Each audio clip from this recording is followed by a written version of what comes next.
आज की इस नई वीडियो में हम बात करने वाले हैं स्टार प्लस के सुपर हिट ब्लॉकबस्टर शो गुम है किसी के प्यार में के टीआरपी कार्ड के बारे में। शो की फुल टीआरपी एनालिसिस के बारे में बात करेंगे आज की वीडियो में। स्वागत है आप सभी का हमारे चैनल पर।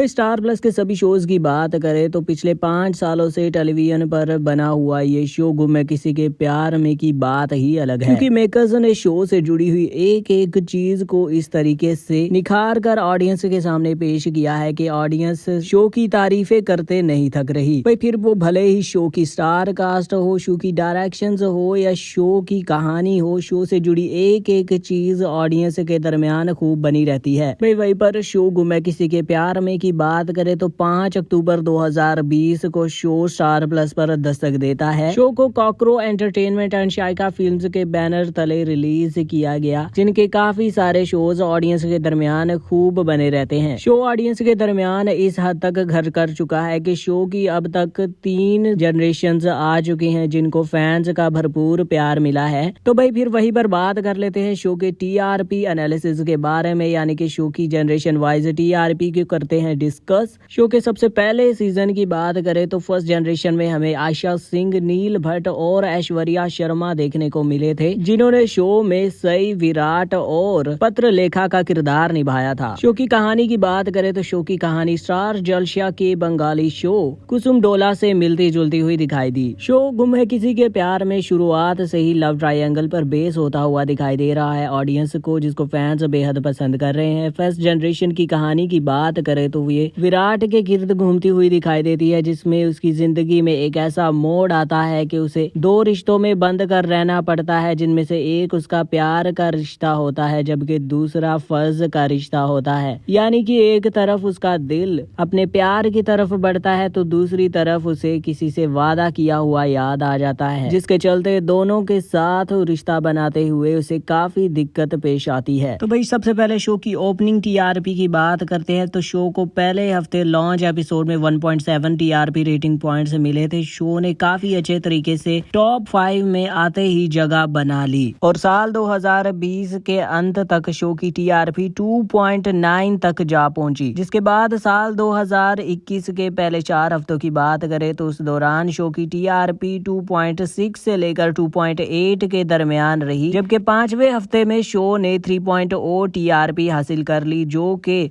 मार्च 2021 तक 3.0 से भी बढ़ गई। फिर वहीं पर ऑडियंस की रिटेंशन अचानक से कम होती है और शो की टीआरपी 2.6 से लेकर 2.9 के दरमियान आ जाती है मार्च और अप्रैल के महीनों में। 1 मई के बाद शो की टीआरपी में अचानक बहुत बड़ा उछाल देखने को मिलता है। शो डायरेक्टली 3.4 की अच्छी सी टीआरपी हासिल कर लेता है और फिर 3.0 से लेकर 3.4 तक की ये टीआरपी शो अगस्त तक चलाता है। फिर वहीं पर सितंबर 2021 में शो की टीआरपी 3.5 और फिर आखिरकार 3.7 की हाईएस्ट टीआरपी भी बन जाती है। लेकिन फिर आहिस्ता से शो की टीआरपी गिरना शुरू हो जाती है और फिर जनवरी 2022 में शो की टीआरपी जो है वो 3.0 से कम आना शुरू हो जाती है। ये सिलसिला मार्च तक चलता है, जिसके बाद अप्रैल 2022 से शो की टीआरपी 2.5 से भी कम आना शुरू हो जाती है। वहीं पर जून 2022 में शो की टीआरपी 2.0 पे आके स्टक हो जाती है, जिसके बाद सितंबर 2022 में हमें शो की टीआरपी 2.5 से आगे बढ़ती हुई दिखाई देती है और फिर यही सिलसिला हमें साल 2022 के अंत तक देखने को मिलता है, यानी कि शो की टीआरपी जो है वो 2.5 से आगे जंप नहीं कर पाती। वहीं पर साल 2023 की शुरुआत में हमें शो की टीआरपी 2.8 देखने को मिलती है, जिसके बाद शो की टीआरपी जो है वो कुछ समय तक 2.5 से अबव रहती है। लेकिन अप्रैल 2023 में शो की टीआरपी जो है वो 2.5 से डाउन होना स्टार्ट हो जाती है। वहीं पर मई 2023 में हमें शो की टीआरपी जो है वो 1.9 तक गिरती हुई दिखाई देती है, जिसके बाद मेकर्स अच्छे तरीके से इस बात को समझ लेते हैं कि अब इस कास्ट के साथ शो को आगे बढ़ाना आसान नहीं होने वाला है।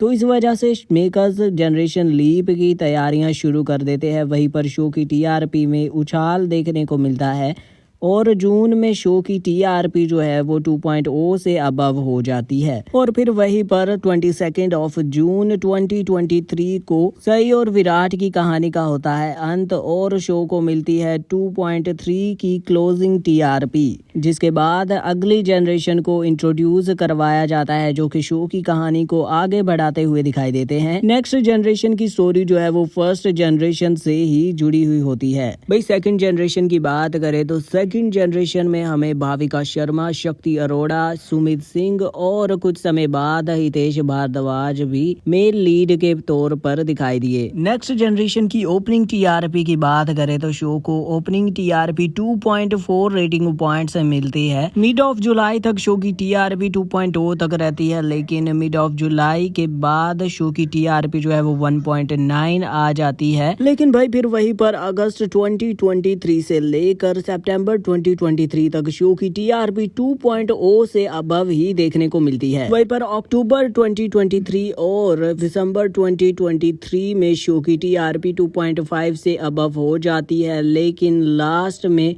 2023 ईयर के लास्ट वीक में शो की टीआरपी 2.4 निकल कर आती है। इसके बाद होती है साल 2024 की शुरुआत, जिसके पहले हफ्ते में शो को 2.5 टीआरपी रेटिंग पॉइंट्स मिलते हैं, लेकिन इसके बाद सेकंड वीक में ही शो अपनी हाईएस्ट टीआरपी को पहुंच जाता है जो कि होती है 2.7 निकल कर आती है शो की हाईएस्ट टीआरपी। लेकिन भाई मिड ऑफ फरवरी के बाद शो की टीआरपी 2.0 से कम आना स्टार्ट हो जाती है और इसी के चलते मार्च 2024 में शो अपनी लोएस्ट टीआरपी 1.8 रिकॉर्ड करवाता है। 2.0 से डाउन टीआरपी शो की जो है वो अप्रैल 2024 तक चलती है, लेकिन भाई मिड ऑफ अप्रैल में शो की टीआरपी जो है वो 2.0 आ जाती है, जिसके बाद से शो की टीआरपी जो है वो 2.0 से नीचे ही देखने को मिलती है। लेकिन भाई फिर वहीं पर शो की टीआरपी जो है वो जून 2024 में 2.0 से अबव तो आ जाती है, लेकिन 2.5 तक टीआरपी जो है वो अंत तक हमें नहीं देखने को मिलती, यानी कि शो की टीआरपी जो है वो अंत तक 2.5 से कम रहती है। भाई शो के ऑफ एयर होने की बात करें तो शो की लास्ट एपिसोड हमें जनवरी 2025 के अंत में देखने को मिलती है, जिसके बाद सवी और रजत की कहानी का एंड हो जाता है। वहीं पर सेकंड जनरेशन की क्लोजिंग टीआरपी जो है वो 2.3 निकल कर आती है।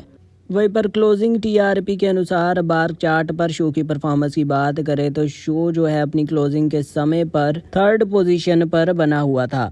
इसके बाद 30 जनवरी से स्टार प्लस पर थर्ड जनरेशन जो है वो दस्तक देती है, जिसमें हमें वैभवी हंकरे, सनम जोहर और परम सिंह लीड रोल्स निभाते हुए दिखाई देते हैं, जो कि शो में तेजस्विनी, ऋतुराज और नील के किरदार निभाते हुए दिखाई दे रहे हैं। शो में जनरेशन लीप इंट्रोड्यूस करना और नए किरदारों को ऑडियंस के सामने लाना मेकर्स को बहुत ही महंगा पड़ चुका है, क्योंकि मेकर्स को बहुत बुरी टीआरपी देखने को मिल रही है। ओपनिंग टीआरपी की बात करें तो थर्ड जनरेशन की ओपनिंग टीआरपी 1.5 निकल कर आई है और इसी के साथ शो ने बार्क चार्ट पर टॉप 10 की लिस्ट में से भी अपनी पोजीशन को खो दिया है। शो की टीआरपी लगातार गिरती जा रही है और मेकर्स जो हैं उनको अंडर स्कैनर का नोटिस मिल चुका है, जिसके कारण मेकर्स शो को तेजी से आगे बढ़ा रहे हैं और लगातार ऐसे ट्विस्ट इंट्रोड्यूस करवा रहे हैं, जिसके कारण शो की गिरती टीआरपी फिर से बन सके। गुम है कि थर्ड जनरेशन जो है वो ऑडियंस के दरमियान जगह बनाने में सफल नहीं हो पा रही और इसी के कारण शो की टीआरपी लगातार गिरती जा रही है। शो की अब तक की लोएस्ट टीआरपी की बात करें तो थर्ड जनरेशन को 1.3 टीआरपीज लोएस्ट मिली हैं, जो कि ओवरऑल गुम है किसी के प्यार में शो की बात की जाए तो इसकी लोएस्ट टीआरपी है। हाल ही में मेकर्स ने एक नया टीजर शेयर किया है, जिसके बाद उम्मीद लगाई जा सकती है कि शो की टीआरपी बूस्ट अप हो सके, जिसमें तेजस्विनी नील के साथ भागकर शादी कर लेती है, लेकिन जिसके बाद गृह प्रवेश के लिए जब